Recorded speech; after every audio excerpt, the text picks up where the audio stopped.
Signature 6 சேனலுக்கு உங்களை அன்போடு வரவேற்கின்றேன். இன்னைக்கு நாம் அந்த வீடியோல என்ன பார்க்க போறோம் அப்படின்னா, இது எல்லாம் நம் வீட்டில் இருந்தால் தெய்வம், அதாவது கடவுள், நாம் வணங்குகின்ற குல தெய்வம் அனைவரும் நம் வீட்டில் இருக்கின்றார்கள் என்று பொருள். அப்போ எப்படி இருக்க வேண்டும் என்றால், சுவாமி படங்களுக்கு போடும் மலர்கள் அவ்வளவு சீக்கிரமாக வாடாது. நம் வீட்டில் தெய்வம் கூடியிருந்தால், நாம் பூஜை அறையில் வைக்கும் எலுமிச்சங்கனி வேறு எங்காவது எலுமிச்சங்கனி இருந்தாலும் அவ்வளவு எளிதில் அது வாடி போகாது.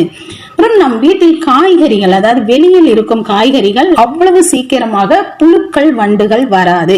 புழுக்கள் வண்டுகள் எறும்புகள்லாம் நிறைய நம்ம வீட்டுல இருந்தது அப்படின்னா தெய்வம் கொஞ்சம் கட்டுப்பாட்டில் இருக்கின்றது என்றே அர்த்தம். சில பேர் எறும்புக்கு வேறு வேறு சொல்லிக் கொண்டு வருகின்றார்கள். அது எந்த அளவுக்கு உண்மையாக இருக்கும் என்று தெரியவில்லை. அப்புறம் எப்பொழுதும் வீட்டில் வாசலில் மஞ்சள் குங்குமம் வைக்கும். அந்த மஞ்சள் குங்குமம் மங்களகரமாகவே இருக்கும், அவ்வளவு எளிதில் அழியாது. நம் நிலை வாசற்படி முதல் பூஜை அறையில் அனைத்தும் பார்க்க சிறு நாட்களாகவது மங்களகரமாகவே இருக்கும். அப்படி என்றால் தெய்வம் நம் வீட்டில் நிலைத்து நிற்கின்றது என்று அர்த்தம். நம் வீட்டில் நாம் சமைக்கும் உணவுகள் வீணாகி போகாது, ஒரு துளி கூட வீணாகாது. அது நமக்கு ரொம்ப ரொம்ப நம்ம தெய்வம் அதை பாதுகாத்து கொள்கின்றது, இருக்கின்றது என்று அர்த்தம். பொருட்கள் வீணாகாது, கீழே எதுவுமே சிதறி போகாது. நாம் கண்ணீர் விட மாட்டோம், நாம் கவலைப்பட மாட்டோம். குழந்தைகளுக்குள் சண்டை வராது, கணவன் மனைவிக்குள் சிறு சண்டை கூட வராது. குடும்பமே ஒற்றுமையாக சிரிப்புடன் சிறப்புடன் இருக்கின்றார்கள் என்றால் அங்கே தெய்வம் குடிக்கொண்டு இருக்கின்றது என்று அர்த்தம். இப்படி இன்னும் நிறைய விஷயங்கள் இருக்கின்றன தெய்வம் நம் வீட்டில் இருக்கின்றது என்பதை நாம் உணர்வதற்கு. நம் பீரோவில் துர்வாசனை திடீரென்று அடிக்கும், அது கண்டிப்பாக அடிக்காது. அப்படி அடிக்காம இருக்கிறதுக்கு சில டிப்ஸும் நம்ம பார்க்கலாம். நாம் தினமும் ஆரத்தி காட்டும் கற்பூரங்களை நீங்கள் பீரோ துணிக்கு அடியில் போட்டு வைத்துவிட உங்கள் பீரோ எப்பொழுதும் நறுமணமாக இருக்கும். அது ஒரு வகையாகும். அப்புறம் இன்னும் நிறைய விஷயங்கள் என்ன அப்படின்னு பாத்தீங்கன்னா, ஒட்டடை ரொம்ப சீக்கிரமாக பிடிக்காது. அதாவது பெண்கள் ஒட்டடை அடித்தால் மீண்டும் மீண்டும் ஒட்டடை வந்து கொண்டே இருக்கும்.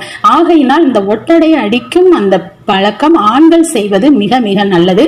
அவர்கள் ஒட்டடை அடித்தால் திரும்ப ஒட்டடை அவ்வளவு சீக்கிரமாக சேராது. இதனையும் தெரிந்து கொள்ளுங்கள்.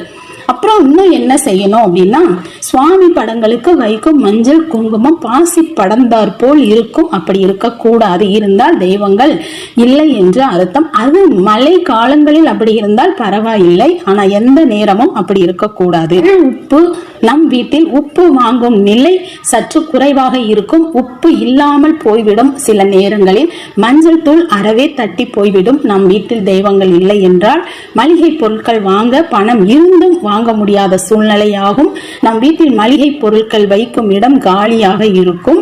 அப்படி இருந்தாலும் நமக்கு தெய்வங்கள் இல்லை என்றே அர்த்தமாகும். வீட்டில் குழாயடியில் தண்ணீர் வரும் நேரம் சில நேரங்களில் பழுதடைந்துவிடும். அப்படி என்றாலும் தெய்வங்கள் இல்லை என்று கொள்ளலாம். மின்சாரம் அடிக்கடி தடைபட்டு போய் வீட்டில் வெளிச்சம் இன்றி காணப்படும். விளக்கு எரிந்து கொண்டிருந்தாலும் அந்த திரி கருகி கொண்டே இருக்கும். சில நேரத்தில் அதுவும் தெய்வம் இல்லாமல் போவதற்கு காரணமாகும். எவ்வளவு பெருக்கினாலும் எவ்வளவு தூசி தட்டினாலும் வீடு தூசியாக இருப்பது போலவே காட்சி அளிக்கும். அதுவும் தெய்வம் இல்லை என்று அர்த்தம். வீட்டிற்குள் ஒரு துர்வாசனை அடிக்கும். அப்படி என்றாலும் தெய்வங்கள் இல்லை என்று அர்த்தம். துவைக்கப்பட்ட துணிகள் மடிக்கப்படாமல் கிடக்கும். அப்பையும் தெய்வம் இல்லை என்று அர்த்தம். துணிமணிகள் நிறைய அழுக்குகள் சேர்ந்து கொண்டே இருக்கும்.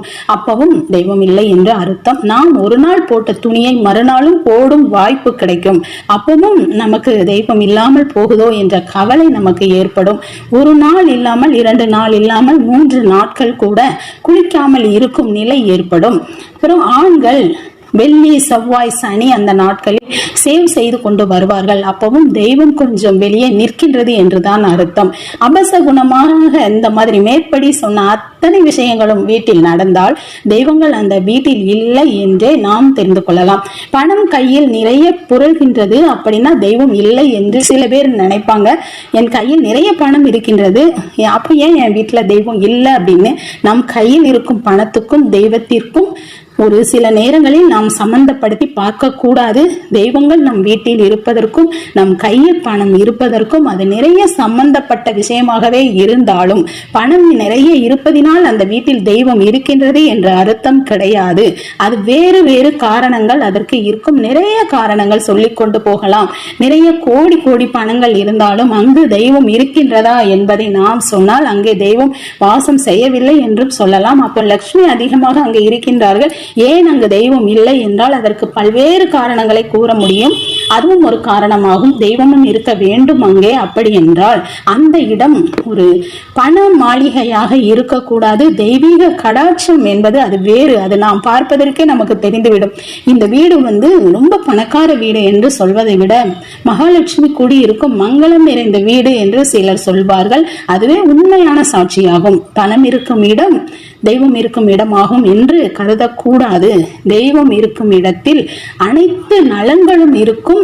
அனைத்து வாசங்களும் செய்வார்கள் அனைத்து தெய்வங்களும். ஆனால் பணம் ஒன்றே நிறைய இருப்பதினால் அந்த வீட்டில் தெய்வம் இருக்கு அப்படின்னு நாம் கூறிவிட முடியாது. இன்னும் நிறைய விஷயங்கள் சொல்லிக் கொண்டு போகும் அளவுக்கு இருக்கின்றது. இன்னொரு வீடியோல நம்ம அது அனைத்தையும் பார்க்கலாம். இந்த வீடியோ உங்களுக்கு பிடிச்சிருக்கும்னு நம்புறேன். இன்னும் ஒரு வீடியோல நான் உங்களை சந்திக்கிறேன். தேங்க்யூ.